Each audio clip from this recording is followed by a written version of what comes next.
ဇလန်းအစမှာတော့မျိုးမလေးတွေကဂူထဲမှာမွေးကလေးတစ်လုံးကိုဝိုင်းပြီးစောင့်ကြည့်နေကြပါတယ်။ကောင်းပေါက်လာတဲ့အချိန်မှာအထူလေးဖြစ်နေတာပေါ့။ကောင်လေးကအရင်ဘဝကနေကူးပြောင်းလာတာအံ့ဩနေတာပေါ့ဗျာ။မျိုးမလေးတွေကိုနာဘူးကြလိုက်ပါသေးတယ်။နောက်မှသူမွေဖြစ်နေတာသိတာပေါ့။မာနာကြီးပုံရတဲ့မွေမတကရောက်ထွက်လာပြီးဒီကဘာမှာမွေတွေကိုအယောင်နဲ့လိုက်ပြီးကောင်းကင်မြေကြီးဆိုပြီးခွဲကြတယ်လို့ပြောနေတာပေါ့။ပြီးတော့ကောင်လေးမှာကဒီအဆင့်တွေကိုတော့မမိဘူးဆိုပြီးနှိမ်ချနေတာပေါ့ဗျာ။မွေမလေးတစ်ကောင်ကသူကအထီးဖြစ်ပုံရတယ်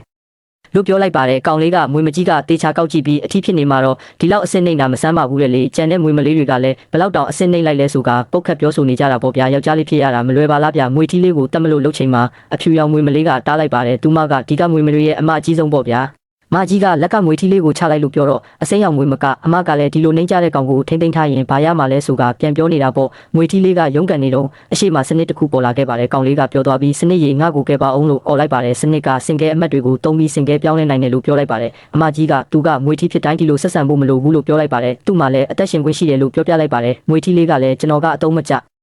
သူမဟုတ်ဘူးလို့ယုံကပြောနေခဲ့ပါတယ်မွေမကြီးကကောက်ပစ်ချလိုက်တာပေါ့ဗျာအမကြီးကအခုပဲအမဲလိုက်ပြန်လာတာခုရှိမှချထားတယ်စားလိုက်ကြလို့ပြောလိုက်ပါတယ်မွေမလေးတွေကတော့ငါအမကြီးကအကောင်းဆုံးပဲဆိုကပြောနေကြတာပေါ့အပြင်မှာတော့အစာတွေတကယ်အများကြီးပြမွေလေးကငါစင်ကဲပြောင်းလဲခွင့်ရတော့မယ်ဆိုကပြောနေတာပေါ့ဒီကဘာမှာမွေမတွေကအဆင့်မြင့်ပြီးမွေထီးတွေကအဆင့်နှိမ့်တဲ့တရဝါတွေပေါ့ဗျာကောင်လေးကစင်ကဲပြောင်းလဲဖို့အတွက်တားကောင်တွေကိုစားချင်ရုံဆိုပေမဲ့ဒီမွေစိမ့်မကလက်မခံပဲမင်းလိုကောင်ကဘလို့စားရဲတာလဲဆိုကလွန့်ပစ်လိုက်ပါတယ်ကောင်လေးကငါအမကြီးယူလာတဲ့အစားအစာကိုငါကဘာလို့မစားရမှာလဲဆိုကပြန်អော်နေတာပေါ့ဗျာမွေစိမ့်မကဒါအမကြီး3ရက်လောက်အပင်ပန်းခံရှာထားတာမင်းလိုအဆင့်နှိမ့်တဲ့ကောင်စားဖို့မတန်ဘူးလို့နှိမ့်ချပြောဆိုပြီးအမကြီးနဲ့ရိုက်လွတ်လိုက်ပါတယ်ကောင်လေးကတော့မင်းတော်တော်မောက်မာတာပဲမင်းကိုအရေးခုံစုပ်ပစ်မယ်လို့ကြုံဝါနေတာပေါ့ဗျာအမကြီးကရောက်လာပြီးစိတ်မဆိုးပါနဲ့ဒါလေးစားလိုက်လို့လာချော့တိတ်နေခဲ့ပါတယ်ပြီးတော့ငွေတွေကခွန်အားလိုအပ်ချက်နဲ့မကိုက်ညီရင်ပျောက်ကွယ်သွားလိမ့်မယ်လို့ပြောလိုက်ပါတယ်ကောင်လေးကလန့်သွားတာပေါ့ငွေမျိုးနွယ်စုကတော်တော်ရက်ဆက်တာပဲလို့ပြောပြီးဘာလို့မထွက်ပြေးတာလဲလို့မေးလိုက်ပါတယ်မွေဖြူမလေးကမွေမိခင်ကြီးဒီတောင်လုံးကိုအတားဆီးချထားတဲ့3ရက်အတွင်းမြေတွေအလုံးကိုကောင်းကင်6ကမ်းပါးကိုဆင့်ခေါ်လိုက်မယ်လွတ်လန်းမရှိဘူးလို့ပြောပြပြီးစားပါအဲ့ဒါကငါတို့ရဲ့နောက်ဆုံးအစားဖြစ်နိုင်တယ်လို့ဝမ်းနဲ့စွာပြောပြီးထွက်သွားခဲ့ပါတယ်ကောင်းလေးကမွေဖြစ်မွေဖွာလာရတာစိတ်ဖိစီးစရာများတယ်ဒါပေမဲ့ငါမှစနစ်ရှိတယ်လို့ပြောပြီးအသားတုံးကိုကောက်စားလိုက်ပါတယ်ဒီအချိန်မှာ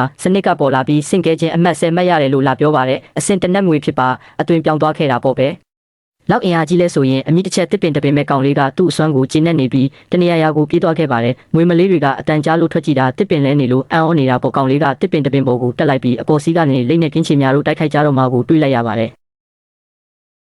ဒီလိတ်ကြီးနဲ့ကင်းချင်များတို့ရဲ့တိုက်ပွဲကတော့တကယ်ကိုပြင်းထန်တော့မှာပါကင်းချင်များကရောက်တာနဲ့ပါဆက်ကနေအစိတ်တွေကိုစုလိုက်ပြီးလိတ်ကြီးစီကိုပြစ်လွတ်လိုက်ပါတယ်လိတ်ကြီးကတော့မျက်မှောက်ကိုထိသွားတော့အထိနာသွားတာပေါ့လိတ်ကြီးကမကြည်မနှက်ဖြစ်ကသူ့ရဲ့မိုးကြိုးလိုအစွမ်းကိုထုတ်ပြီးကင်းချင်များကိုအပိတက်ဖို့ပြင်နေတာပေါ့သူထင်တဲ့အတိုင်းပဲကင်းချင်များကြီးကတစ်ချက်တည်းနဲ့တင်လှဲသွားခဲ့ပါတယ်ဒီလိုနဲ့အနိုင်ရတာကလိတ်ကြီးဖြစ်သွားပါတော့တယ်တိုက်ပွဲကိုစောင့်ကြည့်နေတဲ့ငွေလေးကတစ်ပင်ပေါ်ကနေဆင်းလာခဲ့ပြီးငါကိုစားရင်စင်ကဲပြောင်းလဲနိုင်တယ်လို့တွေးကလိတ်ကြီးထားခဲ့တဲ့ကင်းချင်များကြီးကိုတလုတ်တဲနဲ့စားပစ်လိုက်ပါတယ်စနစ်ကကင်းမီကောက်ကြီးဖြစ်တဲ့အတွက်အမှတ်30တောင်ရသွားပြီးပြင်းထန်တဲ့အစိပ်ပါရသွားခဲ့ပါတယ်ငွေလေးကနောက်ထပ်အနေနဲ့တိုက်ခိုက်မှုကြောင့်ပင်ပန်းနေတဲ့တမ်မနီလိတ်ကြီးကိုလည်းဂျားကားဝင်ဆွဲလိုက်ပါသေးတယ်လိတ်ကြီးရဲ့အစွမ်းတမ်မနီခန္ဓာကိုယ်ကိုပါရသွားတာပေါ့ဗျာစနစ်ကစင်ကဲပြောင်းလဲဖို့လုံလောက်တဲ့အမှတ်ကိုစားသုံးလိုက်တာကြောင့်အစိတ်နဲ့တမ်မနီခန္ဓာကိုယ်ကိုပိုင်ဆိုင်တဲ့မွေတကောင်အဖြစ်စင်ကဲပြောင်းလဲသွားခဲ့ပါတယ်စင်ကဲပြောင်းလဲပုံကတော့မိုက်ချက်ပဲလေးပေါ်ကိုဝဲပြီးချက်ချင်းကိုစင်ကဲပြောင်းလဲသွားတာဗျာကောင်လေးကငါခန္ဓာကိုယ်ထဲမှာစွမ်းရည်တွေပြေဝနေတာခံစားမိတယ်လို့ပြောနေတာပေါ့ဗျာဒီအချိန်မှာတနေရာကနေကဲကြပါအောင်ဆိုတဲ့အတန်တန်ကြားလိုက်ရပါတယ်ကောင်လေးကဘာဖြစ်နေတာလဲဆိုတာတွားကြည့်ဖို့လုပ်ပါတော့တဲ့အတန်လာရမှာတော့ငွေမလေး3ကောင်ကိုအမဲလိုက်သမားတွေကတွေ့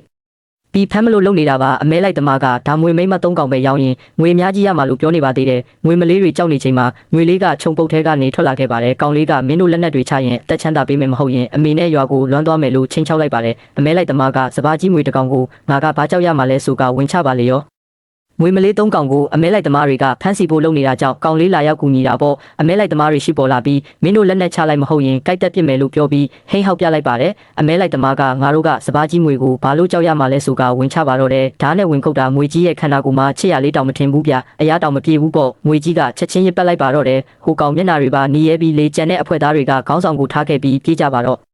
့တဲ့မွေကြီးကအလွတ်မပေးပဲအစိတ်နဲ့လှမ်းပစ်လိုက်တာအကုန်ဟင်းသီးဟင်းရွက်အဖြစ်ပြောင်းသွားကြပါတယ်ငွေမလေး3ကောင်ကတော့ကျေးဇူးတင်တွေတမိနေတာပေါ့တယောက်ကလည်းအရန်အစွမ်းထက်တာပဲတယောက်ကလည်းဒီလိုငွေမျိုးကိုဘဝကြီးပုံအပ်ချင်တာလို့ပြောနေခဲ့ပါတယ်ကောင်လေးကမင်းတို့ငါ့ကိုမမှတ်မိဘူးလားငါတော်တော်တိုးတက်လာလို့ထင်တယ်လို့ပြောတော့ငွေမလေးတွေကတေချာကြည့်ပြီး မင်းကငါတို့မောင်လေးပဲမင်းတို့ကိုကင်တင်လိုက်မယ်လို့မထင်ထားဘူးလို့ပြောလိုက်ပါတယ်။ကောင်လေးကထွက်သွားစမ်းပါငါဟင်းသီးဟင်းရွက်တွေအစားမင်းတို့ကိုမစားခင်လို့ပြောလိုက်ပါတယ်။မြို့မလေးတွေကလည်းထွက်သွားကြပါတယ်။ကောင်လေးကစိတ်ဖက်ဝင်ပင်တွေအများကြီးပဲအကုန်စားလိုက်ရင်အမတ်တော်ရမှာလို့ပြောနေခဲ့ပါတယ်။အကုန်လုံးကိုတစ်ချက်တည်းနဲ့စုပ်ယူပစ်လိုက်တာပေါ့။စနစ်ကစိတ်ဖက်ဝင်ပင်တွေစားလိုက်တာကြောင့်အမတ်200ရသွားပြီလို့အတိပေးလိုက်ပါတယ်။စနစ်ကငွေကြီးကိုစင်ကဲပြောင်းလဲမှုအကြီးစားလာတော့မှလို့ပြောတော့ကောင်လေးစိတ်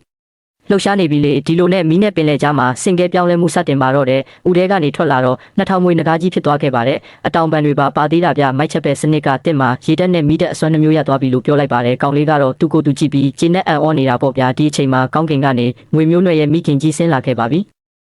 မွေလေးဟာဒန်တာရီလာမွေနဂါအဖြစ်ကိုစင်ကဲပြောင်းလဲလာခဲ့ပါပြီ။ကောင်လေးကသူ့ကိုယ်သူသဘောတွေကျနေပေမဲ့ကြီးလို့နေတာကြောင့်ချုံချလိုက်ပါတယ်။မွေလေးကငါ့မှာမိနဲ့ရေအစွမ်းတွေရနေတော့ပျော်နေတဲ့အချိန်မှာပဲကောင်းကင်ကနေဘာမှမသိတဲ့အရာကြီးရဲ့ဆွဲငင်တာကိုခံလိုက်ရပါတယ်။တစ်ဖက်မှာတော့၆ချားခွဲကောင်းတဲ့နေရာကိုရှိသမျှမွေမလေးတွေအကုန်ဆင့်ခေါ်ခံလိုက်ရပါတယ်။ငွေကြီးတွေပါတာပေါ့ဗျာဒီအချိန်မှာတော့ကောင်းကင်ရန်ကနေငွေမျိုးနွယ်ရဲ့မိခင်ကြီးကဆင်းလာခဲ့ပါတယ်။ကောင်လေးကဒီအချိန်ကျမှရောက်ချလာတာဗျ။ကောင်လေးက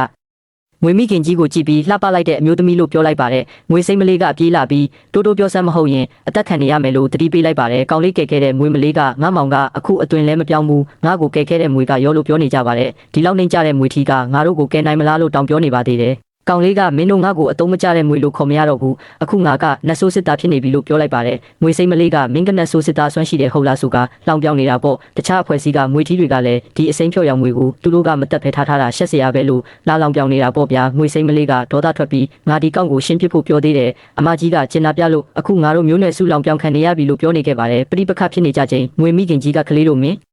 တို့ရဲ့အစွမ်းတွေကိုကြည့်ကျင်တယ်လို့ပြောလိုက်ပါတယ်။ငွေဖြူမလေးကစမ်းသပ်မှုစတင်ပြီးအကုန်ပြင်ဆင်ထားကြလို့အမိတ်ပေးလိုက်ပါတယ်။ကောင်လေးကိုပါအနောက်မှာနေလို့တောင်ဂရုစိုက်လိုက်ပါသေးတယ်။ငွေဖြူမိခင်ကြီးကအစွမ်းတွေဖြတ်ချလိုက်ချိန်မှာဒီအစွမ်းရဲ့ဖိအားကိုမခံနိုင်ရင်အကုန်ပြောက်ကွယ်ကုန်ကြရမှာပါ။